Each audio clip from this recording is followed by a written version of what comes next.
Я бы хотел увидеть Антона в лиге АМС прежде всего. Ну потому что он, сука, монстр. И я бы хотел увидеть на бицепсе. Давай, давай, мы с тобой громче поддержим его!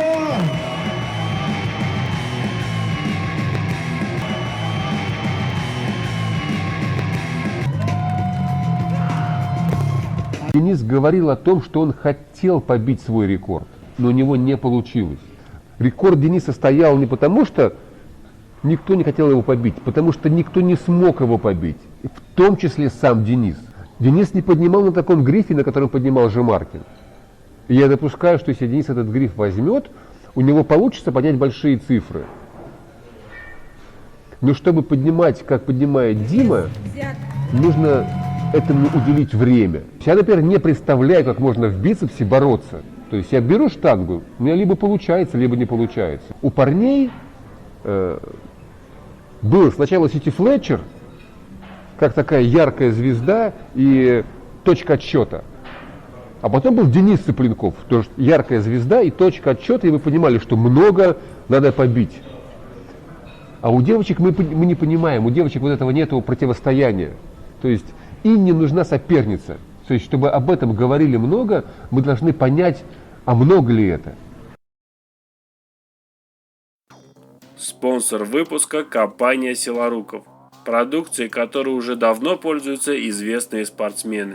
Резиновые петли, тренажеры для предплечий, ручки для армрестлинга на любой вкус, ручки на лямках, ручка с двумя насадками, цилиндр и конус, блоки, приставки к столу и, конечно же, сами столы для армрестлинга. У ребят есть сайт и группа ВКонтакте. Все ссылки на наших друзей мы оставляем в описании к видео. На недавно прошедшем турнире по строгому подъему на бицепс, в рамках фестиваля Siberian Power Show, проходившем в Красноярске, мы увидели сплошные мировые рекорды. Юлии Дегтяревой при собственном весе чуть больше 50 килограммов удалось в третьей попытке зафиксировать 46 килограммов. Соревнования для Юли были сложные. С первой попытки взять этот вес у нее не получилось.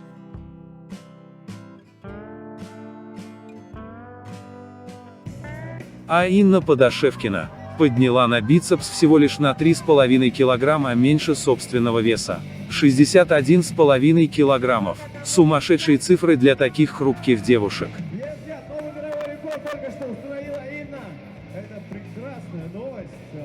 Им не нужна соперница. То есть, чтобы об этом говорили много, мы должны понять, а много ли это. То есть, она монстр, она поднимает много. Но чтобы это завирусилось так, как это завирусилось у мужиков, нужен соперник. Потому что, без противостояния спорта не бывает.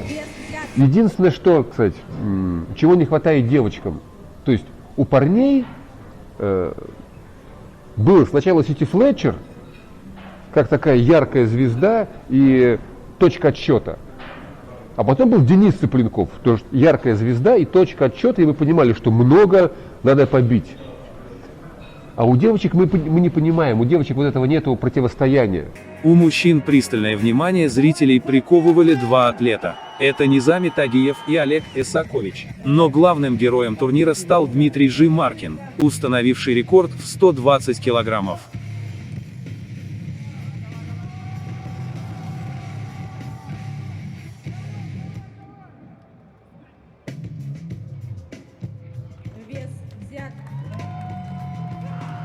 Такие рекорды мы всегда смотрим в разрезе временном. То есть вот этот турнир с такими правилами проходит уже пятый раз. И парни не поднимали 120 год назад. И Низами Тагиев с такими правилами сегодня не поднял 120.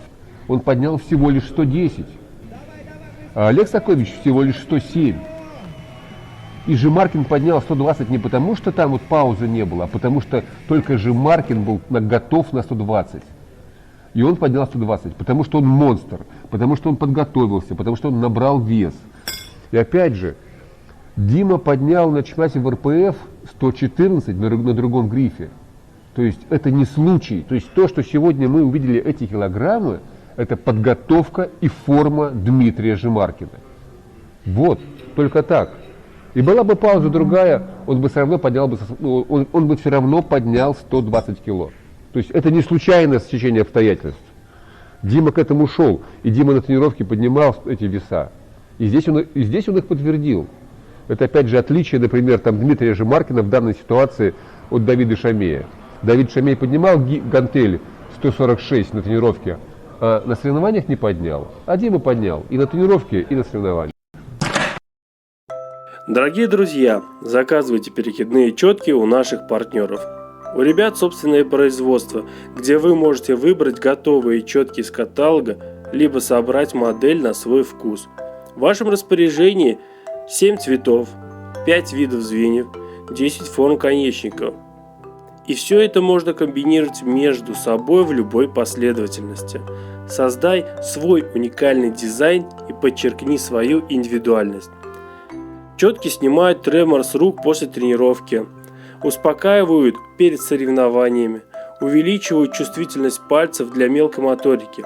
При заказе по промокоду ARM10 вы получите 10% скидку. Залетай по ссылке в описании к этому видео и собери свои четки уникального дизайна. Ну, во-первых, скажу про Дениса Цыпленкова. По поводу подъема на бицепс, это интересный вопрос. Я на самом деле об этом не думал.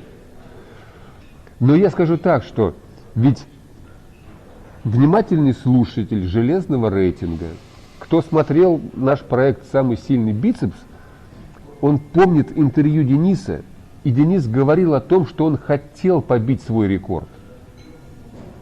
Он поднял 113, тренировался и хотел побить рекорд свой, но у него не получилось. То есть рекорд Дениса стоял не потому, что никто не хотел его побить, потому что никто не смог его побить, в том числе сам Денис. То есть, говорит, у меня не получилось на тренировке поднять больше, и я не стал пытаться. Поэтому я не думаю, что Денис сейчас сможет эти цифры, кто знает, вполне возможно. Денис не поднимал на таком грифе, на котором поднимал Жемаркин. И я допускаю, что если Денис этот гриф возьмет, у него получится поднять большие цифры. Но чтобы поднимать, как поднимает Дима, нужно этому уделить время. Потому что Дмитрий Жемаркин использует все возможности этого грифа. Он тренируется на этом грифе, он четко владеет техникой этого грифа. И вопрос, хочу ли я увидеть от Дениса новый рекорд в подъеме на бицепс? Не знаю. Я хочу увидеть от Дениса поединок с Ливаном Сагинашвили. Вот это было бы интересно. Я думаю, что это сейчас и самому Денису важнее. А там поспорим, почему бы нет. Денис парень талантливый. Может быть, он и до бицепса опять доберется. Василий, не показалось ли вам, что в Красноярске не хватало Антона Корчина? Антон, тебя вообще не хватает.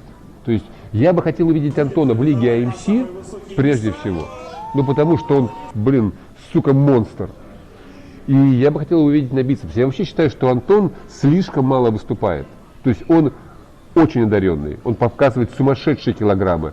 Но в любом случае, чтобы быть чемпионом, а не человеком-мемом, нужно выступать на соревнованиях. Потому что все, что ставится в зале, это не считается. Антон должен выступать. Обязательно. И он и в армии будет хорош, и в бицепсе будет хорош. Друзья, уже в мае я планирую провести турнир по армрестлингу, где будут армфайты с участием спортсменов-инвалидов. Таких турниров не так много. Поэтому обращаюсь к вам с просьбой помочь мне финансово, той суммой, которой вы сможете, чтобы провести турнир достойно.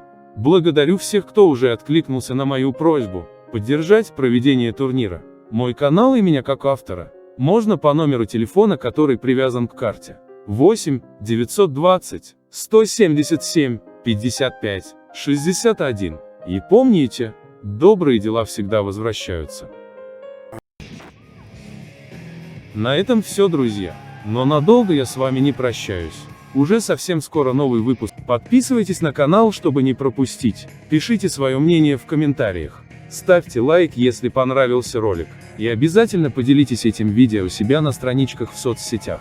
Для вас работал чемпион мира по пара-армрестлингу Зинатуллин Руслан.